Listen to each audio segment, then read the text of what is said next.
তাহলে বিশ্বনবী মানুষকে জান্নাতের সুসংবাদ দিয়েছেন। He was the bearer of glad tidings, জান্নাতের সুসংবাদদাতা।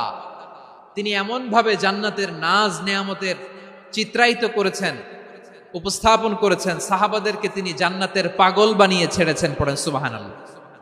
আমরা তো টাকার পাগল, ক্ষমতার পাগল, দাপটের পাগল। বিশ্বনবীর সাহাবারা ছিলেন আল্লাহর জান্নাতের পাগল। কিসের পাগল? আমরাও আল্লাহর জান্নাতের পাগল হতে চাই কি চাই না? সবাই বলুন, জান্নাতের পাগল হতে চাই কি চাই না? বিশ্বনবী সাহাবাদেরকে জান্নাতের পাগল বানিয়েছেন। বদরের ময়দানে এই পাশে কোরাইশ, এই পাশে মুসলমানেরা। বিশ্বনবী জালামাই ভাষণ দিলেন, বললেন, কুমু ইলা জান্নাতিন আরদুহাস সামাওয়াতি ওয়াল আরদ উইদ্দাত লিল মুত্তাকিন। ও আমার সাহাবারা, ওই জান্নাতের দিকে ছোট, যে জান্নাত আকাশ জমিন বিস্তৃত। তোমরা দেখতে পাচ্ছ এটা বদরের ময়দান না, এটা আল্লাহর জান্নাত। আওয়াজ করে পড়েন আল্লাহু আকবার।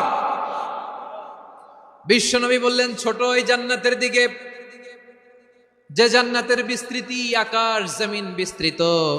বিশ্বনবীর এই কথা শোনার পরে এক আনসারী সাহাবী সাইয়েদনা উমাইর ইবনুল হুমাম রাদিয়াল্লাহু তাআলা আনহু খেজুর খাচ্ছিলেন। তিনি বিশ্বনবীর দিকে তাকিয়ে কথা শুনছেন আর খেজুর খাচ্ছেন। যখন বিশ্বনবী বললেন জান্নাতের দিকে ছোট, যে জান্নাত আকাশ জমিন বিস্তৃত, বিশ্বনবীর কথা শোনা মাত্র সাইয়েদনা উমাইর ইবনুল হুমাম বললেন বাহ বাহ। কি বললেন?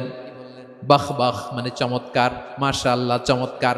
আমরা ইদানিং কালে চমৎকার কিছু দেখলে ইংরেজিতে বলে ফেলি না, ওয়াও ওয়াও, বাহ বাহ, মাশাআল্লাহ।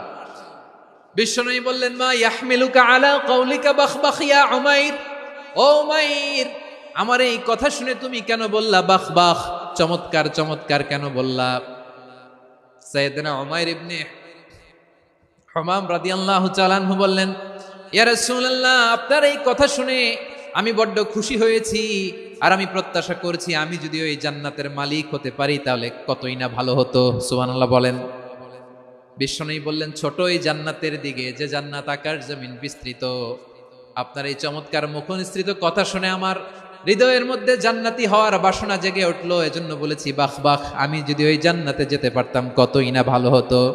উমাইরের কথা শুনে বিশ্বনবী বললেন, ঠিক আছে উমাইর, জান্নাতে ঢোকার জন্য, এই জান্নাতের অধিবাসী হওয়ার জন্য যেহেতু তোমার এত আকাঙ্ক্ষা, আমি বলে দিলাম আনতা মিন আহলিহা, তুমি আল্লাহর ওই জান্নাতের অধিবাসী হবা। যাও উমাইর, তুমি ওই জান্নাতের অধিবাসী, ওই জান্নাতে তুমি ঢুকবা, তুমি জান্নাতি। তার মানে সহজ কথায় তুমি জান্নাতি। সুবহানাল্লাহ বলেন। যখনই